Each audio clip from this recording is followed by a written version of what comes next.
And I wanted to ask you about the weapons. Probably you were the first band to hold weapons in the photo session in metal bands. For me, it was always Yes. because like this one. yeah. Well, you see, for me, the sai and Yes. the sword and the nunchaku, I've always done martial arts. I've been doing martial arts since I was 10-year-old, so I've always had a collection of weapons. So they just became another extension of me, I suppose. And now all the black metal bands. Yeah, I know, It comes from bands. I mean, when we did the photograph sessions for for black metal, and the session I had where I did a photo session without my face showing, was like, well, how can we use this? It's like people were saying, how can you use this? You can't even see your face. It's like, that's it. Like, you can't do that. That's it. Yeah. But now every black metal band does this look, where you don't see the face. When I first did the logo, everybody went, I can't read that, and I was like, yeah, okay, so now we're talking about it. Yeah. It's a talking point. Now we're speaking about it. You've asked who it is.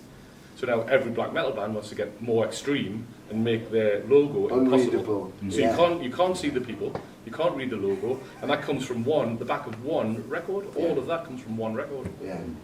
So there was nobody sitting. As you know, there was no New York trend house putting this band together. This was 3 people doing it from the heart. And everything we did was, does that look okay? And it always looked good. I remember this photograph session was from a guy called Finn Costello, and Finn did Rush, Deep Purple, Kiss, all the big album covers. And Finn said to our manager, he said, you know what it is? He says, you put Venom in front of a camera and they just explode. They just happen. When these photographs were taken, obviously there was no digital stuff, so you had to be and film stock was very, very expensive, 2.25 film stock, and you had to be very precious about setting the photograph just right, or you would be wasting money and you'd just get this one shot. Every time Finn did a session, you got 30 or 40 shots. Out of this session, you can probably think of 7 or 8 straight away that are like, from that session. It's like Finn said, you don't get that amount of stuff. Bands don't come into the camera like this. Models do. They're taught how to do it. Bands don't do it naturally. Bands kind of stand there and go, put me somewhere. Where do I go? Yeah. It was that theatrical, larger-than-life whole thing, I mean, if you think about the scene now, and of course, black metal album, but then all black metal drummers and all, it keeps going, yeah, but Venom's not black metal and black metal. Of course, they took the title and then it became something else of its own volition. But and who was the influence for that? Probably more Bathory on the sonic side of it, but certainly from an image side, from a title side, from a whole approach. It was Venom, so I think, younger people may come through and they're sight artists, but, if you talk to Tom Warrior and go, who was it, he'd tell you straight away. You talk to Tom, the interviewer from Sodom, and he'd tell you straight away, And so these are huge influential artists by themselves. When you talk to Chuck, and everybody said Chuck is death metal, Chuck said, no, Venom are. Yeah. He said, Chuck Shorter, exactly. Venom, that's where it started, not me. Yeah, he used to cover a lot of Venom songs. Yeah, he did. Well, his project was Mantas. Mantas, yeah. Zero tolerance, And we toured with Obituary, with me and Jeff just recently in January there, and the guys John, Don, Terry Butler, great bassist who's been in everybody, including with Chuck in Death. Was just going, man, I can't believe it's like.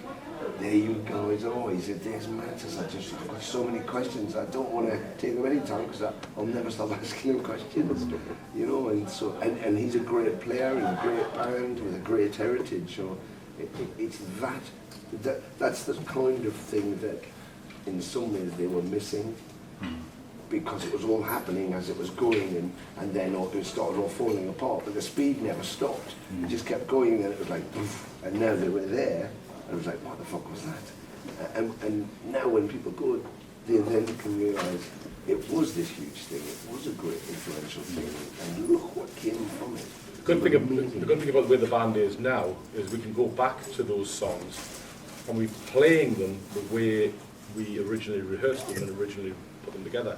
So it feels to me as if this is a band from sort of 1981 or something, in a little room in Newcastle, kicking the shit out of things with a lot of good friends Yeah. that have come along to see us, you know, and it happens, you know, you can't beat that.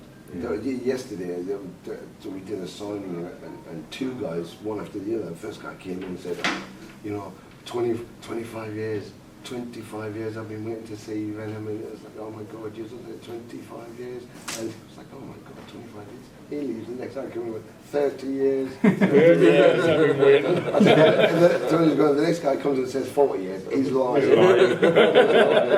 I'm not that fucking old. Yeah. But then the pleasure to see them at the front, and then to grab their hands at the end, and them going, man, that was worth waiting for. You know, that's what it was. That's what it was. Yeah. Speaking of battery, were you aware of battery back then? I must admit I wasn't. You know, I get asked a lot of questions about different black metal bands and things like that, and my heart is still in classic rock. It's still with Priest, it's still with Frank Marino, Mahogany Rush, all this kind of stuff, you know. So I wasn't really. We came across Tom Warrior a little bit. We came across Tom Warrior, yeah. He gave you the demo. We kind of bounced across him when he was Hellhammer. Yeah. But you know, there's two black metal bands that I do like, and that's Immortal and Dimmelborgir. Oh, great. Yeah, I really do like those two bands. I like what they do. But when I had the Mantas project, I played a black metal festival in London, and you know they were all wearing corpse paint, and they went out there and they played their hearts out. But I couldn't tell one band from the next. You know, sonically it all sounded the same. But having said that, they're still flying the flag for black metal, for heavy metal, and that's one thing that, particularly in Empire Evil, we came out and said. I personally think, and I think Tony would agree, and you know, I think Abaddon would agree with this one now, is that I think there's too many genres today. It's just genres. Every band that comes out is its own genre. It's oh God.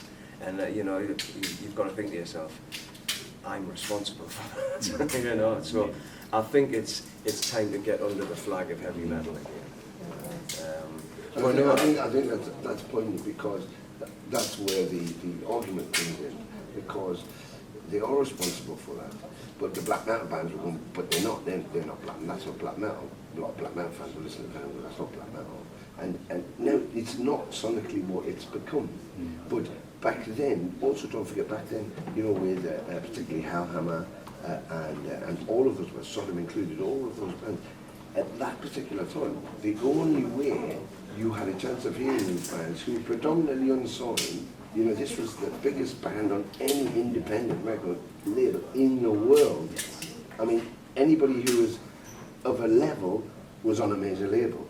You know, nobody, in fact, even in the UK, there was like 2 independent record labels. You know, these days, there's one on every street corner, but back then, there wasn't any.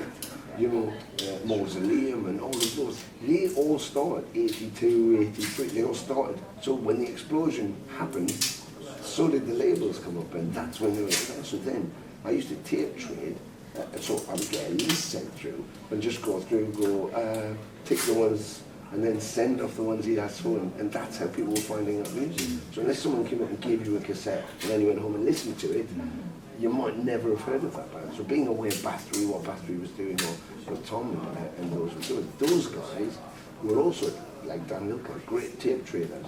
So they were getting tapes all the time.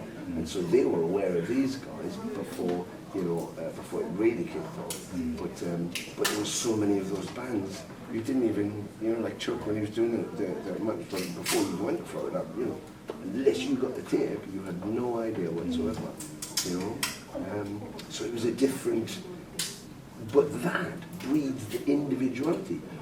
Hellhammer, you know, just going back to the black metal thing, is what they said was, we listened to those heavy metal bands, and in Newcastle we didn't discern anything. Toto, Styx, AC/DC, Motorhead, Deep, we just said it's all heavy metal. We didn't go, oh well, that's heavy rock, that's soft rock, that's this, that's that. We just went, it's all heavy metal. But then when Venom began to do their thing, it was like, do we really, well, we're not Toto, we're not Magnum, we're not even more ahead of Judas. Well, if that's what you call heavy metal, then we're not heavy metal. I guess we're black metal because the thing that kicked it off was the front cover of Kerrang that week. That we were being asked about this, and the guy said, "I don't think you're heavy metal. I don't know what you are, but I don't think it's heavy metal." And we had the cover of Kerrang, and Bon Jovi was on, and we went, "Well, if that's heavy metal, then we're not that. If that's what is heavy metal now, if that's what represents it, that's the magazine in this country, that's the big band now. If that's heavy metal, that's okay, but you keep it. We're over here." So, and it's still the same. If they've got, I don't know, what are they called, baby metal or something? If they've got these bands in, then we can't akin ourselves to that. But again, I think the thing is before it was so easy to be accessible. You know, Hellhammer were like, well, we're going to be, you know, the home taping is killing music, so Venom things from Welcome to Hell, and Hellhammers were like, if Venom's killing home taping, killing music, we're killing Venom, killing music. Then it was like, we're killing I'll kill you. And then I'll kill me, and then no more killing. So it was a weird. But if you listen to Hellhammer and later Celtic Frost, early Sodom Metal, of course, but the early stuff, early Bathory, you know, you can Merciful Fate, King Diamond, you know, influential, but individual bands, completely individual. Totally different vocal styles. Yes, and then that makes you something. I went to see Destruction, who was doing a festival in town in London where I live. I popped down to see them, and it was a load of black metal bands underneath them. So even for me, I was going, I don't think we kind of fit in here. And it was brilliant, but like 10 bands in, I was getting an overload going, I want somebody to just do something a bit different. You know, as much as I love black metal, which I do, but I wanted someone to do something different. It's homogenized now and all copying each other. So it's sort of eating itself. You need somebody to go up and go, I'm black metal, and play something completely different. And you go, well, that's not black metal. It fucking is, because I just told you. It is now, yeah. It is now. I think it's went as far as it can now. Personally, I do. I think, you know, the two bands that I mentioned, Immortal and Double Bugger, I think that is as far. It's the apex, isn't it? It's the apex. You go, wow, that's a stage show, that's a performance, that's like something incredible to see. But that's what we need, individual bands. That's what was so great back then. You couldn't put two bands in the same room and go, well, they're just the same as them. They weren't. They weren't. How did you come up with the word black metal? The song title. Yeah, then how did you come up with the title? Yeah. It was just an obvious, you know, Black was the analogy for the satanic side of it. Everything dark, everything darker than everything else. We were a metal band at the end of the day. How much more black can it be? Yeah. We weren't trying to form a type of music called black metal when we put the song together. That came when the guy said to us that day, "What are you?" And we said, "If we're not heavy metal, if you're not heavy metal, well, we're black metal, we're death metal, we're speed metal." And it came out like this, just a jumble of stuff. Yeah. We all kind of shouted one thing or another. And if you look on the back of what we even said power metal. We even said power metal. Power metal. Yeah. We even said power metal, and the band that were more power metal really than anybody else was probably Raven. Yeah. So. It was a way to alienate and individualize ourselves. Yeah. We wanted to be alienated. We wanted to step outside of everything that was recognised, because heavy metal used to be dangerous. At that point, heavy metal was supposed to be dangerous, and it was becoming safe. And we were saying, okay, well, if that's what it is, then like I say, we're not there, we're here.